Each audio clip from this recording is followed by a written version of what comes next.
Hi, I'm Alvina Ling, And I'm Grace Lynn. and we're book friends. Forever! We're childhood friends, Who grew up to be a children's book editor.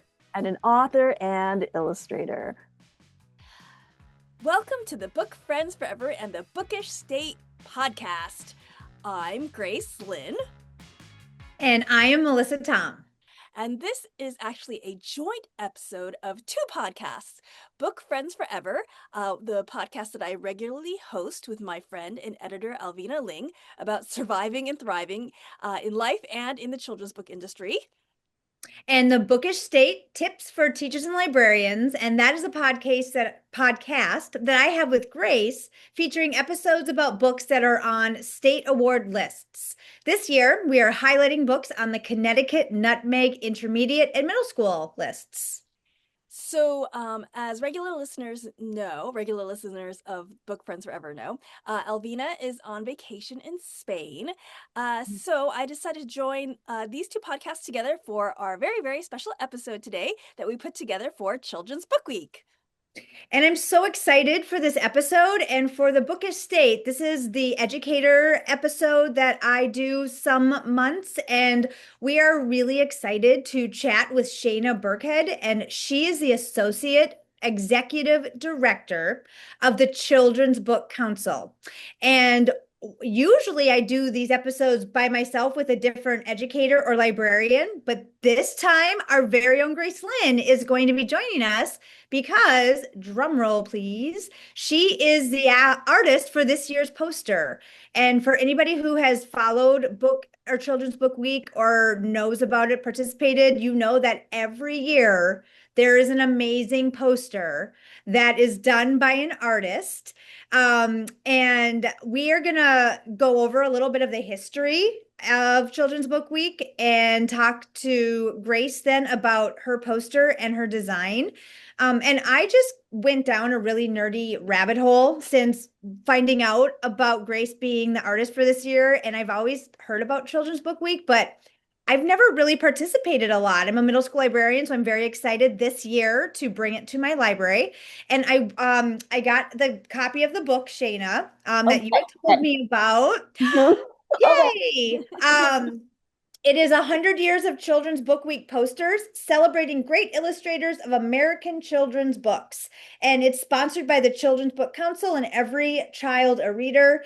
And there's an amazing introduction that I recommend to everybody listening out there that is written by Leonard S. Marcus. And it was so interesting. It was the whole history of the 100 years that this book is celebrating and really puts the posters into the historical context of what was happening in the United States and then the backdrop of children's literature. So can't recommend it enough. So that's all I'm really going to say. One more detail I want to say is that this is the 107th anniversary of Children's Book Week in 2026, and it's going to be the first week of May. And I'm going to turn it over to Shaina to just tell us more because you are the expert, Shaina. So tell us a little bit about yourself and then give us some history that listeners might not know about Children's Book Week. Great. Well, thank you guys so much for having me. It's so nice to be a part of this and get to talk to Grace, who I've only emailed with this whole time about the poster. So I'm really excited. And talking about Children's Book Week is one of my favorite things to talk about.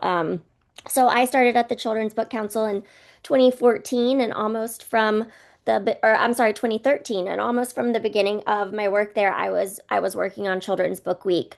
So over the years, I've gotten to take a bigger and bigger role, and I primarily focus on Children's Book Week and our other national program, the National Ambassador for Young People's Literature. So, both of which are just really beautiful programs that honor the agency and curiosity of kids and give them a chance to connect directly with authors and illustrators and just learn more about picking their own books that make them happy, that are for them. So it's a real gift to be able to do this job. But I love What were you children. doing? Oh, what were you doing before you worked at I was every child a waiting reader? tables. Yeah, I went to school for dance. I got a BFA in dance. And then when I moved to well, before I moved to New York, I was working in a restaurant, and I continued to do that in New York. And I started looking for other jobs. I didn't want to be a waitress forever. And I found an internship at the Children's Book Council, and I started there as an intern and worked there for about 6 months as an intern, and just uh, the universe smiled upon me and somebody left and they hired me. We're a small group. There's only 5 of us, and um, I got hired and have just worked my way. I've touched every program in the organization, and out of the staff we have now, I've been there the longest, so I'm kind of the institutional knowledge of the place. But yeah, I made a transition there, but I was a manager in restaurants, and I currently kind of manage the staff below me, which is also a joy to just be able to work closely with people that are Can doing I hard ask work. one more question about like, were you a reader growing Oh, up? always, Yeah. always, yes. Yeah, luckily for me, my mom and dad are both huge readers, and they really, you know, showed me that that was something that I could do to fill my time to have fun, because they were always reading. And so we were a library family. We went to the library once a week we had a public library that was open on Sundays near the church that we went to. And we went to the library after church every Sunday, and I could pick out whatever I wanted. I also really credit my parents with that because they never censored my choices. And I have always loved to read, which is why I discovered the internship, because I was thinking about publishing or bookstores. What could I do around this kind of lifelong passion of mine? And it just all lined up for me. So, So you yeah. said immediately you were working you were working on the poster and the hmm ambassadors almost immediately?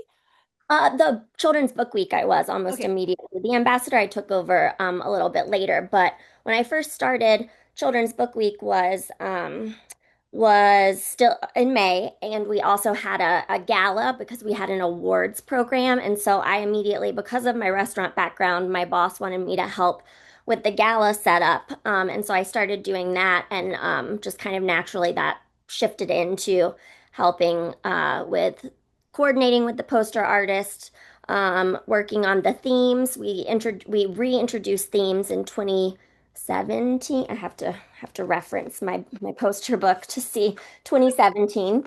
And so probably it was around 2016 that I really took it over as one of my primary functions. Yeah. I know it's in the book probably, but when did they take themes away? So in 2008, we had a new executive director come in, and she made a lot of really wonderful changes to the organization, um, which included introducing the awards and the Every Child a Reader, which is the organization that runs Book Week. Became its own 501(c)(3) nonprofit. So she developed a board for that group, and just all kinds of kind of modernizations to the program. And they decided to stop doing the themes, and just focus on Children's Book Week as kind of the theme, to really increase the visibility. One of the things that had happened over the years is that the world just got a lot bigger, and it was harder to connect directly with schools, with libraries. So they wanted to kind of hone in on just the idea of Children's Book Week as the theme to hopefully get a little bit more attention on it. So they did that for quite a few years, and it was wonderful. But my current boss, Carl Lennertz, when he came in, we kind of took a look at just all of the programs and what we wanted to do to freshen things up. And one of the things that we really loved about the history of the program was those themes and how they gave us a fresh take on Children's Book Week every year. And so we decided to bring those back. And the first time we did that was with Christian Robinson's poster in 2017.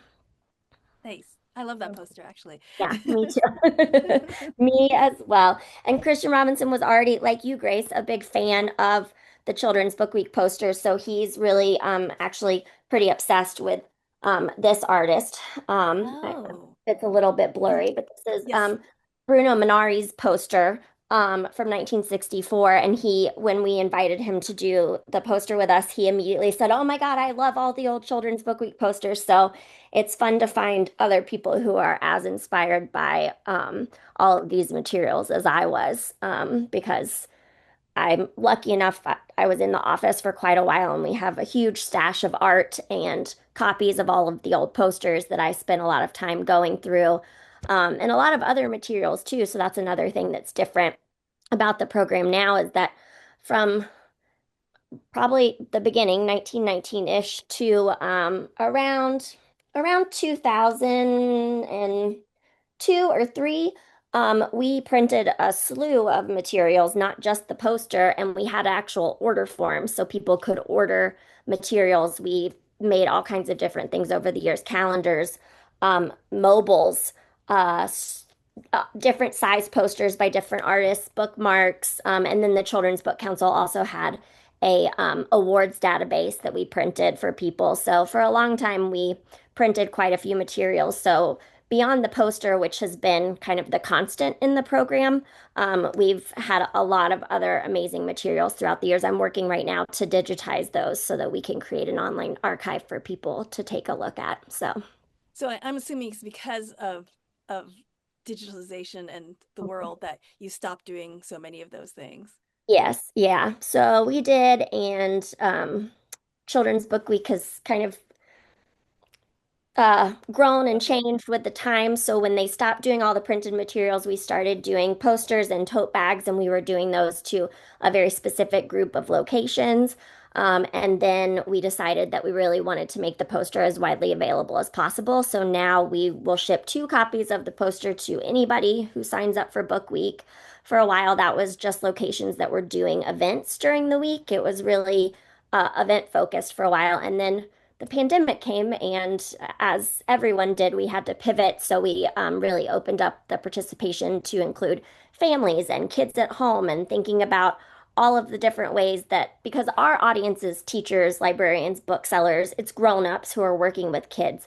But we really wanted to think of ways that we could create resources and materials that those grown-ups could share that kids could then utilize and feel a part of the celebration on their own without having to go to a bookstore or a library that was having an event. And so now we ship them countrywide and to Canada, and we send them out to everyone, and all of our other materials are online and available for anyone to print and use at home. So. That's so cool. So I just want to make sure that for everybody listening or watching, go to the website immediately because it is while supplies lasts. Yes. And fill out the form. I actually on the Bookish State podcast website, it's the Bookish State. I've added Grace's poster on the very front homepage of our website and the link to the website. So you can get there from our website and you can just do a Google search. And there's so much information on the website and so many different resources that I haven't even explored all of them. And I've been looking for a little while. So definitely, if you're a librarian or a teacher, you should definitely check out those resources. And we're actually about to release some of the other resources. So the poster artist is just one of the book creators that we work with. We also commission bookmarks. This year we're doing reading logs that we've had different illustrators do covers for. So all of that is coming out. I don't know exactly when your podcast is coming out, but all of that is coming out on April the 9th. So in just a couple of days, it will be available on the website. Yeah. So then people who are listening to this now it will be available now. Yeah, exactly. In the future us. Yeah. Going to be available. Yeah. So Shaina, tell me more about how you more about the poster. Like now that you're having the themes, how do you come up with all the themes? Because I love all like the past themes, like how do you is it just you and your staffs brainstorming? Is it like, how does it work? it is. It is just, and every year it sneaks up on us, and all of a sudden I realize, oh no, we need to be brainstorming themes. We save ones from past years. We have a whole spreadsheet that we look at, and everybody just kind of brings ideas to the table. We have a few discussions where we kind of narrow it down, and then It really depends. Some years we've really like everyone has just agreed on the theme and we've all felt really strongly about it. Some years, like this year with Grace, we had a few and we really couldn't decide. And so we knew we wanted Grace to do the poster. And as soon as she said yes, I said, okay, great. Which one do you like best? It's nice to have the artist input because we want it to feel connected to the artist so that they feel inspired and they feel like the poster, they have some ownership over the poster. And so Grace picked Books Get Curious this year. We did the same with Julie Flett last year. But a few years before, yeah, most of the years before that, we really just brainstormed as a team and kind of looked back at the old themes to give us some inspiration. But it's a real group effort on our side. So That's cool. I was wondering if you ever like recycled like the old themes, like 1954. we haven't, and maybe we'll get to that point someday. Maybe our well of creativity will run dry, and we'll want to. Or if I ever get this archive up online, then maybe we'll start doing things that could tie back to different years.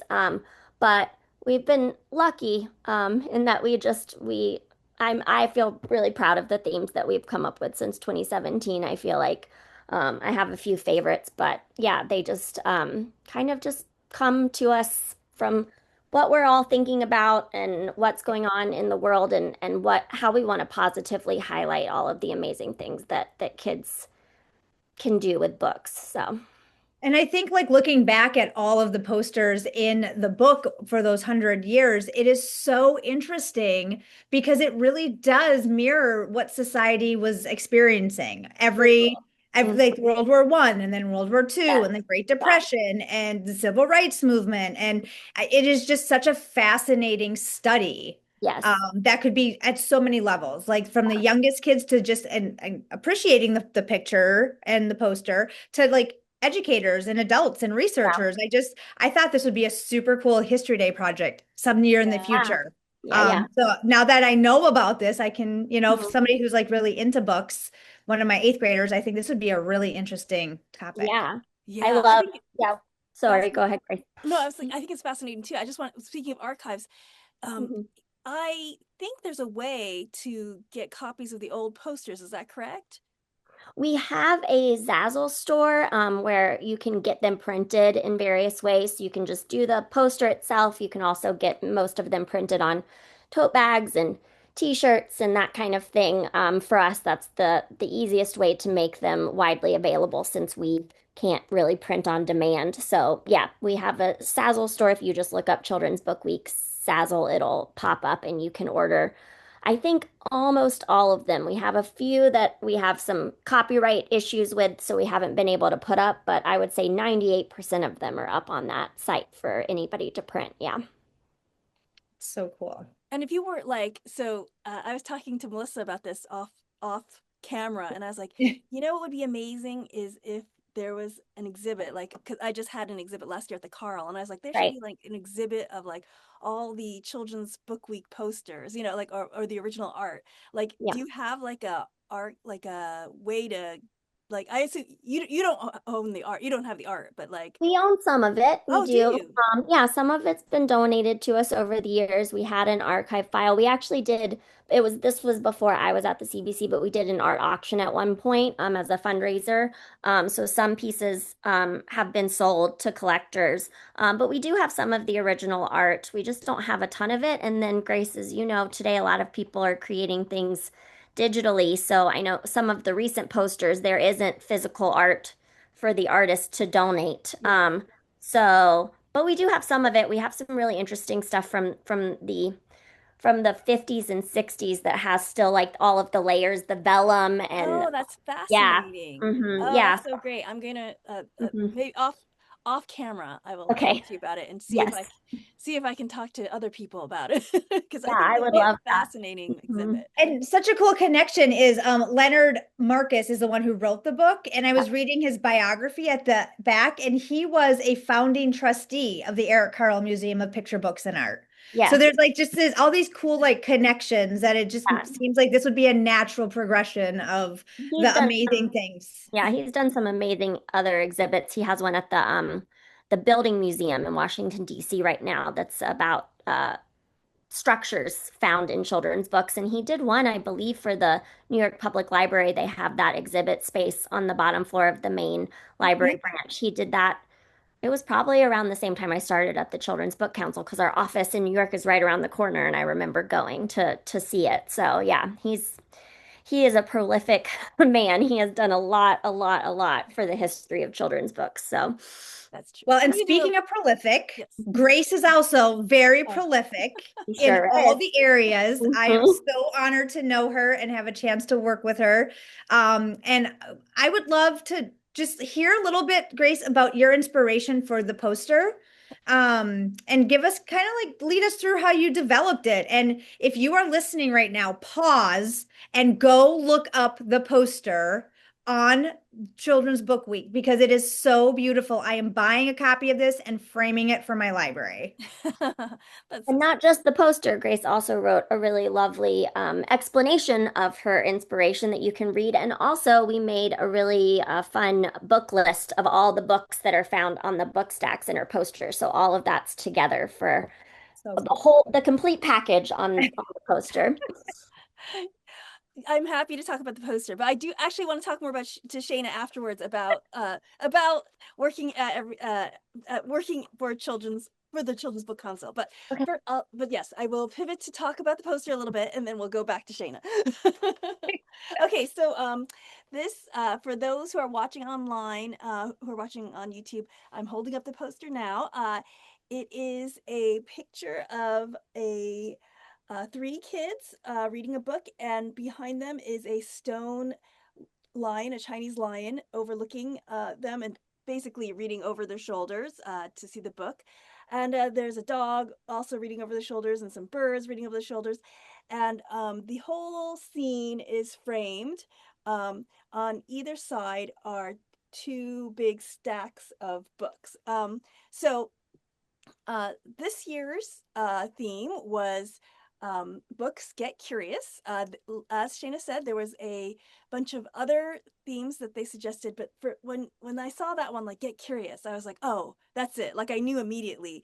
Like I was just like, yeah, I think because right now, there's so much going on. We don't need to talk too much about the outer world, but there's so much going on with book banning and so many things that are really tough right now for people who are curious, and I felt like this is a time where kids really need to cultivate that curiosity, like that's what will make them into intelligent, smart adults, is to be curious now, and what a great place to foster their curiosity is through books, right? And when we try to take books away from them, we're really like culling their curiosity. So I was like, yeah, we want these books out there. We want them to help kids get curious. And so I was thinking how this is a time where we really kind of need to protect kids' curiosity. And of course, I just finished doing the book, The Gate, the Girl and the Dragon. And that's all about Chinese stone lions. And I've done so much research into Chinese stone lions, how they're like these great protectors, And so, of course, I was like, okay, I'll put the stone lion in as a protector of their curiosity. And the other thing that I was thinking about was in Chinese culture, um, many people probably know how in Chinese culture or Asian culture at Lunar New Year we hang banners around the door. Usually there's a red banner on either side of the door, and we do that because red is a color that not only welcomes in good luck, but it scares away. It's supposed to scare away uh, bad spirits. So in a way, it protects the people in the house. So I kind of used that. Um, I kind of use that as a way to structure the picture. So on either side of the kids is kind of like two banners are two stacks of books. So the book stacks kind of frame the picture, but they also kind of make a doorway into the picture. So that not only are they making a doorway into curiosity, but they're also protecting curiosity. So I had all these like ideas. When you paint, when you sit and paint for hours and hours and hours, you think all these things go through your head. Uh-huh. But what I'm really proud about is that the stacks of books that I put on either side, they're all real books. They're real books that you can find in the library, you can find in the bookstore. I'm pretty sure they're all in print.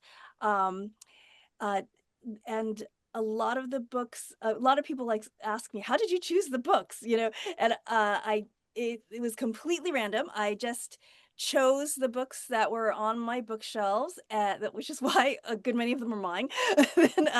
And then I was choosing books that would look good. And I remember at one point I was like, oh, I need more red spines. And I was calling up my friends like, do you have any books with red spines on your bookshelves? That's Yeah, why I you got asked 'em. that back in the fall, I feel Yes. like, or it was like one of our when we were meeting and recording, she was asking about that. I was like, oh, that's an interesting question. Oh yeah, I was asking you for pink spines. Like, do you have a book with a pink Yeah. spine? I really need a pink spine. Yeah. And so, yeah, so I just was asking like whatever I needed at the moment. I was like, who has a pink spine? Who has a red spine?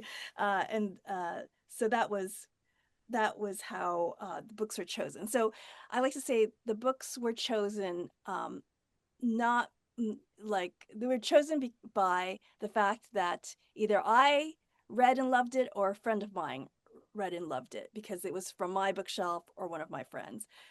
So that is how the books were chosen.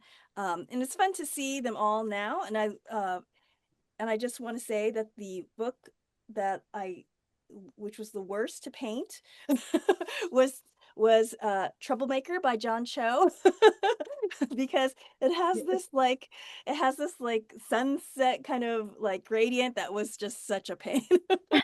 And after I painted that one, I was like, okay, I just need plain colored ones after that. It's such Not an so John interesting Cho's story. not listening, I'm sure, so he won't mind that I complained about his book. So that is how I painted the book, and I'm really not the book, the poster. I'm really proud of this poster. I tried to include as many other authors' books as possible.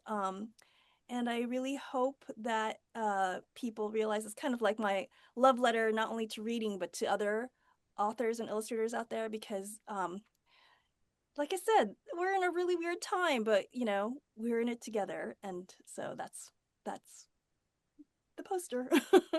Awesome.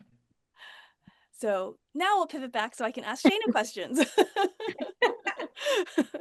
Well, first, So, let me say, Grace, that the poster is just, I mean, I say this every year, I think, but it is one of my favorites. The aw. detail in it, the meaning behind it is so beautiful, and the different layers that you've added to the theme just with the meaning behind the poster is just really wonderful and has been really inspiring for my colleagues and I as we came up with other resources to go along with it. So, thank you. Oh, that's so great. I'm so glad. Yeah, I think it's, you know, uh, I've talked about this many times when I talk about my work. I still paint traditionally, and I'm not a fast author or illustrator, right? And many times I kind of curse myself for that. But then there's times like this where I feel like it's kind of like where the work shows, like it's like, and when the work shows, it shows you care. And when you show you care, it makes it feel more valuable, like, especially now in the days of AI and things like that, where things can come out really fast. It's like, I hope that everybody who sees the poster said, oh, somebody spent a lot of time on this. So this Mhm. must be valuable and I must look at it. So that's kind of one of the hopes of the poster. So anyway, so Shaina, let's pivot back to Children's Okay. Book Week. What Sure. is your favorite part of Children's Book Week? Oh, well, I truly love working with the poster artist each year. It's a really unique experience. Because a lot of what we do on the Children's Book Council side is working with publishers directly. So it's nice to have an opportunity to connect with creators. But I think in general, I feel a real sense of stewardship over the program, and the core of the program really is about kids' choice and making space and teaching adults the importance of giving kids a choice in what they read and celebrate, not just giving them a choice, but really celebrating what they choose, and respecting what they choose. I think that at the center of this program is a real just respect and love for young readers, and I just think that's beautiful. Um, and have always thought that was beautiful. I have two kids now, but when I started, I didn't have any kids, and it just gave me such a thrill to think that librarians and teachers out there were going to take this poster and the theme that we had worked so hard on and use it to really encourage a love of reading. Because for me and for my colleagues and for so many people I know, reading is a gift. Opening a book and experiencing something that somebody has created is a gift, and I want kids to know that that's out there for them. So that's really the magical part of it. Um, just a couple more questions because Mhm. I want to make sure that we um, figure out how the best ways to help you, like listeners. Oh, So, what have been I know you've been working on Children's Book Week for many years now. Like mhm. you were saying, I was doing the math, and it was like, how many years have you been working there?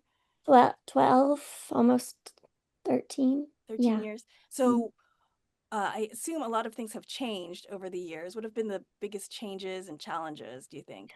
I mean, I think that for Children's Book Week in particular, probably the biggest changes have just been kind of the accessibility of the program and making it not so much about events happening, but also just overall participation. So one of the things we started doing, I guess we started with a challenge, but now we've turned it into a book club, is just trying to come up with something that makes kids feel like they can, be actionable with the program. And so we do a reading club every year where really the gist is just to read. And you're part of the club, but we try to, give some added ideas for kids who want to do more than that. So this year we have the Curiosity Book Club, and the idea is to think of a topic that you're interested in, and then have someone help you find a couple of books that allow you to discover more about that topic.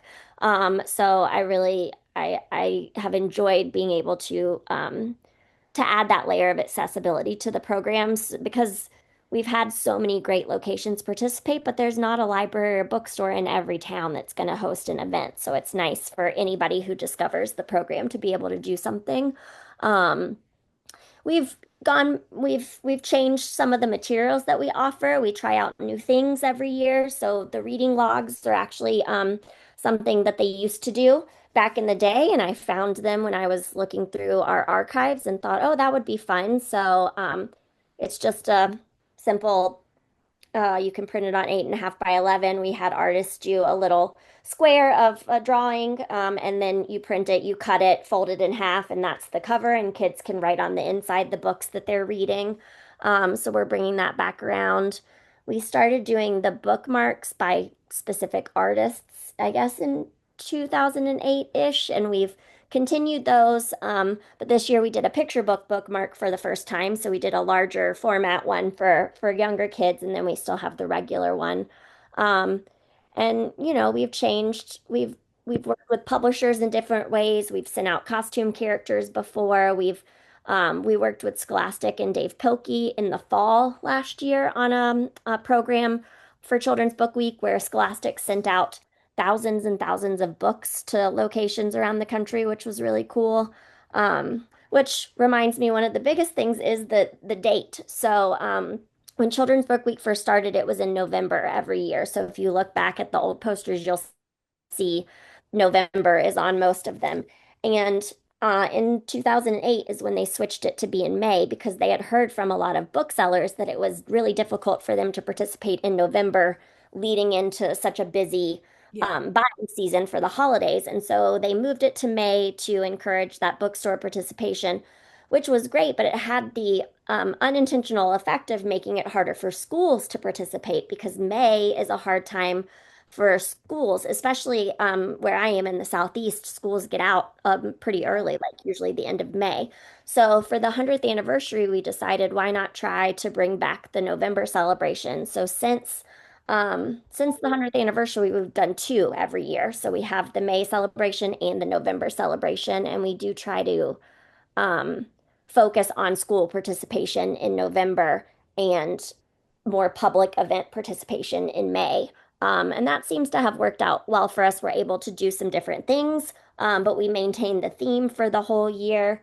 So that's a fun thing that we've done in the past few years that has been different. So I know that the events, it was a COVID that kind of made the events die away, like the Hmm. gala and all those things. Yeah. Are you thinking about ever bringing them back, or like was it? So, events still happen. We know bookstores and libraries and other places are still doing things throughout the week of Children's Book Week. And we encourage our publishing members that we communicate with to make some of their tour stops during the week be Children's Book Week themed. So that's still going on, but it's just not like a central of a focus as it used to be. Um, and the gala that we used to do was specifically for that awards program. We just kind of looped it all in together. So we probably won't bring that back. The gala was very New York centric and really, ended up being a lot for publishers and not really the public. So it's just not uh, a priority for us at this point with all of the work that we're doing spread out all over the country. So Mhm. I can see yeah, that. That makes yeah. sense. So It was fun though. I do, so many things that brought, I think, people in the book community together have gone to the wayside with Book Expo, and all the different conferences and conventions that used to happen, and some have come back and some haven't. But I do miss the chance to connect with people directly. But yeah, there's so few like fun things for like as a creator. There's so few right. things that book creators get to like go and celebrate like all Hmm. together. And Yeah. so well, we miss it. Good to know. Noted and filed away for the future. Yeah. Um, do you have any other questions, Melissa? No, I don't think so. I think that this has been a really fun conversation, and I really hope listeners will get involved in some way wherever they are, whoever they work with. I think there's a lot of opportunities to do some really cool things. And when you mentioned that in November is when you focus on school, Shaina, I feel like we need to reconvene and do something next fall Yeah.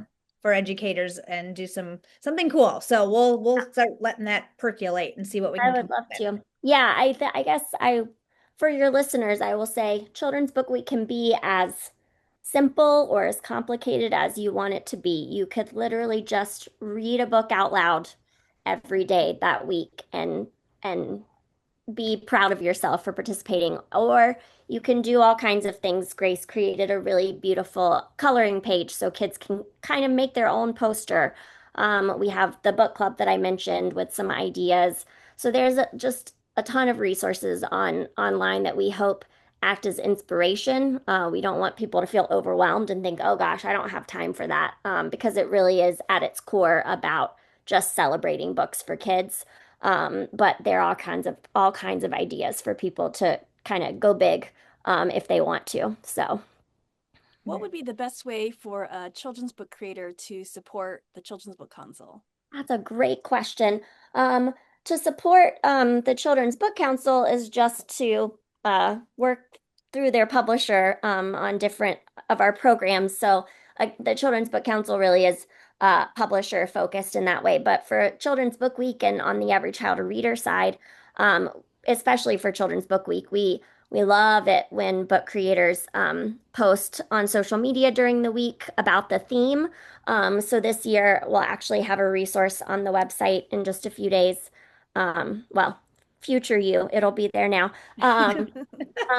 That is a graphic that people can use to create their own curiosity book list. So as I mentioned, we are encouraging kids to think of a topic and then pick books that help expand their view on that topic. And we want to hear from creators as well. So if you have a book that you've recently written and you wrote it because you were super interested in the ocean, then we would love to hear about some books that you read that helped inspire your book. And so creators can do that and post those online. And if you have an event during Children's Book Week, we just love it when creators mention that to the audience that they're talking to during Book Week, just to let people know that there's this national celebration going on, and just by being there at that book event, they're celebrating too. So, Very Awesome. cool. yeah. And that makes me think of a lot of the things that educators and librarians can do. And you've mentioned all the resources. So that's step one, just explore and see what will work. Yeah. And one of my favorite quotes that's on your website, it says that Children's Book Week is not only a celebration of books, but of connection.